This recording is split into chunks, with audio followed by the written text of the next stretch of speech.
कल तक आप लोगों ने पढ़ा था कि किस तरीके से न्यू मिडिल क्लास पीपल के माइंड में भी आ चुका है कि अब हमें जो है नेशनलिज्म को अटेन करना है। तो वो सब चाहते हैं कि लिबरल हो, फ्री हो।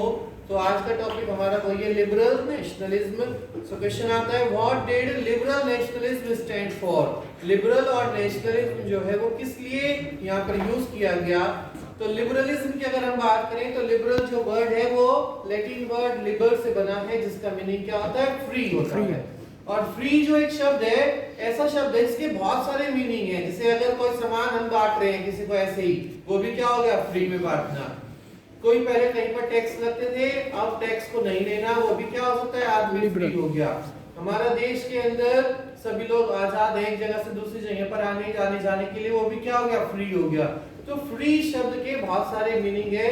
तो लिबरलिज्म के कॉन्टेक्स्ट में जब आकर के हम इस शब्द को पढ़ते हैं, इसका मतलब हो गया आजादी को प्राप्त करना या फिर इंडिपेंडेंट को गेन करना, इंडिपेंडेंसी हो जाना, इंडिपेंडेंट हो जाना, आजाद हो जाना। तो लिबरलिज्म के अंदर हम नेशन को बनाएंगे, अपने देश को बनाएंगे और आजाद होकर के। तो मिडिल क्लास पीपल कह रहे थे कि हमारी भी कुछ आइडियोलॉजी है कि जब हम देश को लिबरलाइज करके नेशनलिज्म को अटेन करें तो किस तरीके से देश को गवर्न करना चाहते हैं। वो पहले पॉइंट में बताते हैं, फ्रीडम ऑफ इंडिविजुअल, क्या, freedom of individual and equality of all before the law.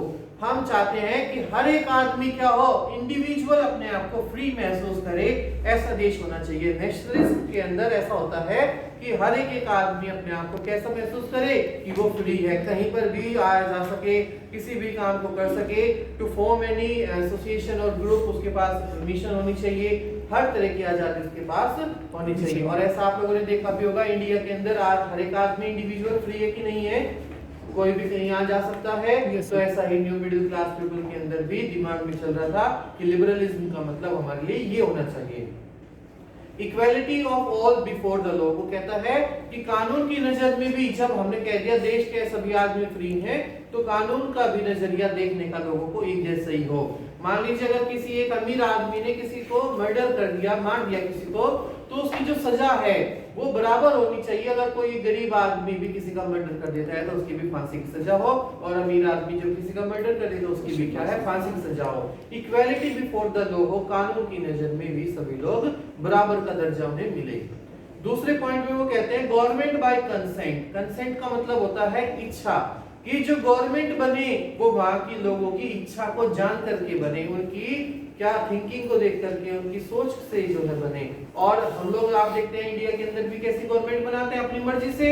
ये तो क्या करते हैं हम लोग, मर्जी से अपनी को वोट डाल करके शो करते हैं कि हमारी ये इच्छा है कि हम इस आदमी को जो है लीडर बनाए, इस आदमी को प्रेसिडेंट बनाए, इस आदमी को प्राइम मिनिस्टर बनाए। तो इसलिए इसने यहाँ पर यूज किया है गवर्नमेंट बाय कंसेंट, कि मिडिल क्लास पीपल चाहते थे कि जब भी अब हमारे देश के अंदर, नेशन के अंदर कोई गवर्नमेंट बने वो हमारी इच्छा से बने, हमारी इच्छा के विरुद्ध बिल्कुल भी ना बने। तीसरे पॉइंट में वो कहते हैं constitution and representative government through parliament. देश का एक परमानेंट कॉन्स्टिट्यूशन भी होना चाहिए जिसके अंदर सारे के सारे रूल्स एंड रेगुलेशंस को लिखा हो, ताकि जब भी कोई रिप्रेजेंटेटिव आए हमारे देश के अंदर, रिप्रेजेंटेटिव का मतलब क्या होता है, रूलर आए या लीडर आए, तो वो भी किस तरीके से रूल करे, वो उसी कॉन्स्टिट्यूशन के आधार पर लोगों को रूल करे। जो रूल्स एंड रेगुलेशन उस कॉन्स्टिट्यूशन के अंदर लिखे हुए हैं, उन्हीं ही रूल्स एंड रेगुलेशन को फॉलो करते वो लोगों को एडमिनिस्ट्रेट करे।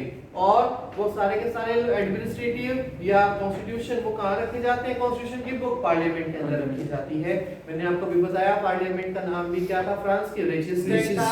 और कॉन्स्टिट्यूशन तो आपने देखा भी है, भारत के अंदर भी कॉन्स्टिट्यूशन है, संविधान है। और कहा तो ये जाता है कि India has the lengthiest written constitution of the world. पूरे वर्ल्ड में इतना बड़ा कॉन्स्टिट्यूशन किसी देश के पास है ही नहीं जितना बड़ा कॉन्स्टिट्यूशन भारत के अंदर है, क्योंकि उसके अंदर 90,000 शब्द हैं। पता है ना आप लोगों को, 2 साल 11 महीने 18 दिन का समय लगा था भारत देश के संविधान को बनाने के लिए। जिस ड्राफ्टिंग कमेटी के प्रेसिडेंट कौन थे, डॉक्टर भीमराव अंबेडकर जी जो है हमारे देश की ड्राफ्टिंग कमेटी, जब उसने कॉन्स्टिट्यूशन को लिखना शुरू किया, कमेटी ने उसके चेयरमैन बनाए गए, अध्यक्ष बनाए गए, उन्हीं के नेतृत्व में पूरा भारत देश का संविधान भी लिखा गया है। ये वर्ल्ड का लेंथीएस्ट रिटन कॉन्स्टिट्यूशन है। तो न्यू मिडिल क्लास पीपल जो फ्रांस के या यूरोप कॉन्टिनेंट के थे, उनके दिमाग में भी यही आ रहा था कि हम भी जब नेशनलिज्म को गेन करेंगे तो अपने देश का एक परफेक्ट कॉन्स्टिट्यूशन बनाएंगे, जिसके अकॉर्डिंग जो भी रिप्रेजेंटेटिव आएगा, जो भी रूलर आएगा, वो हमें उसी के अकॉर्डिंग रूल आउट करेगा, अपनी मर्जी से नहीं कि कुछ भी नियम बनाए और भाई चलो इस तरीके से, फिर वो राजा हट गया, नए नियम आने शुरू हो गए। ऐसे नहीं होगा, सब कॉन्स्टिट्यूशन के अकॉर्डिंग ही गवर्न किए जाएंगे। फिर इसमें बताया फोर्थ में and of autocracy and clerical privileges. And of autocracy का मतलब कि राजशाही परिवारों को जो है खत्म कर देना, एंड कर देना, मतलब उनका राज नहीं होगा, क्योंकि लिबरल हो जाएंगे तो सब लोग आजाद हो जाएंगे और आजाद होकर के वो अपनी रिप्रेजेंटेटिव को अपने आप चूज करेंगे, तो राजा का यहाँ पर कोई अस्तित्व नहीं रहना चाहिए। और क्लेरिकल प्रिविलेजेस, क्लेरिकल प्रिविलेज का मतलब हमने पढ़ा था फ्रांस के अंदर 3 तरीके के लोगों को बनाया गया था, फर्स्ट एस्टेट, सेकंड एस्टेट और थर्ड एस्टेट। फर्स्ट एस्टेट में प्रीस्ट और क्लर्की लोग आते थे। प्रीस्ट मतलब पुजारी, क्लर्की मतलब जो चर्च वगैरह से बिलोंग करते थे, फादर्स वगैरह होते हैं। तो उसमें बताया गया ये लोग भी बहुत सारे रूल्स को जो है एंजॉय करते थे, क्योंकि ये फर्स्ट एस्टेट के लोग थे और लुई 16 ने इनको बहुत सारे प्रिविलेजेस दे रखे थे। तो हमें उन सारे प्रिविलेजेस को भी खत्म करना है। जब हमने कह दिया all the person should be equal before the law, तो कानून की नजर में इन लोगों का भी दर्जा एक जैसा ही होना चाहिए, इन्हें भी कोई आज से प्रिविलेजेस एंजॉय करने नहीं दिया जाएगा। फिफ्थ पॉइंट में वो कहता है इनवायलेबिलिटी ऑफ प्राइवेट प्रॉपर्टी, कि जो आदमी के पास प्राइवेट प्रॉपर्टी है उसकी प्रोटेक्शन के लिए भी कुछ रूल्स एंड रेगुलेशन बनाने चाहिए, ताकि कोई दूसरा आदमी आकर के उसके ऊपर आक्रमण करके कब्जा ना कर ले। प्राइवेट प्रॉपर्टी को हमें अपने आप से ही रूल आउट करना है, हम अपनी प्राइवेट प्रॉपर्टी के खुद के मालिक होंगे। तो गवर्नमेंट करती भी है ऐसा, आप देख रहे हैं ना आजकल हम लोग तहसील के अंदर जाकर के अच्छे से रजिस्ट्री करा सकते हैं अपनी जमीनों की। पहले ऐसा नहीं होता था, पहले सिर्फ कच्चे कागज होते थे, कहते थे तेरे नाम ट्रांसफर कर दिए हो गया, लेकिन आज हमारे पास एक लीगल सिस्टम है। तो उन्होंने भी कहा कि हमारे देश को अगर हमें लिबरल करना है, फ्री करना है, इंडिपेंडेंट कराना है, तो नेशनलिज्म की भावनाओं को इस तरीके से प्रोवोक किया जाएगा। जब हम इन सारे के सारे पॉइंट्स को फॉलो करेंगे तभी हमारी आइडियोलॉजी को लोग समझेंगे और उसी आइडियोलॉजी के लोग काम करना शुरू करेंगे। आपकी बुक में 2 हेडिंग दी हैं, लिबरलिज्म एंड पॉलिटिक्स, और दूसरा दिया है liberalism and economics. Liberalism and politics का मतलब क्या हुआ कि पॉलिटिकल स्फीयर से अगर पॉलिटिकल वे में देखिए तो ये जो 4 पॉइंट हमने बोर्ड पर लिखे हैं, freedom of individual, government by consent, constitution and representative government through parliament, end of autocracy and privileges of clergy, ये चारों क्या है पॉलिटिक्स के व्यू से ही हम लोग इन पॉइंट को देख रहे हैं। आ रहे हैं ना पॉलिटिकल व्यू आगे इसके अंदर कि अगर हम पॉलिटिक्स करें तो ये सारे के सारे पॉइंट्स को हमें फॉलो करना चाहिए। और अगर हम इकोनॉमिक स्फीयर से देखें, इकोनॉमिक्स के वे से देखें, तो ये जो 5वां पॉइंट है अब इनवायलेबिलिटी ऑफ प्राइवेट प्रॉपर्टी, इसमें इकोनॉमिक्स का दर्जा हम इस पॉइंट को दे सकते हैं कि इकोनॉमिक वे में प्राइवेट प्रॉपर्टी की भी जो है हमें सुरक्षा करनी हो। ये सारी की सारी ideology new middle class people के माइंड में चल रही थी उन दिनों, और वो चाहते थे कि हर एक आदमी को जो है फ्रीडम मिले, market and abolishment of state imposed restriction and the movement of goods and services. जब आदमी अपना एक जगह से दूसरी जगह पर सामान लेकर के जाए,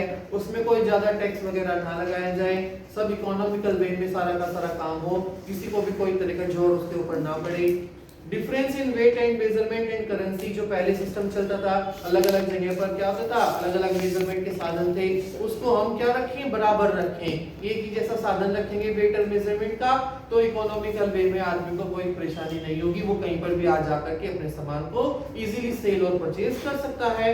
demand for unified economic territory, हमारी जो है यूनिफाइड टेरिटरी हो, उसके बाहर हमारा आना जाना ना हो, सीमित एक हमारी सीमा हो। ज़ोल्वेरिन सुना होगा ना आप लोगों ने, ज़ोल्वेरिन कहा गया था इन 1834, a custom union or Zollverein was formed at the initiative of Prussia and joined by the most of the German state। Persia और जर्मनी ने इसका आइडिया दिया था कि ज़ोल्वेरिन होना चाहिए, कि लोगों की जो यूनियन टेरिटरीज है वो डिफाइन होनी चाहिए कि कहां तक उनका राज्य अवेलेबल है, कहां तक उनकी सीमाएं हैं।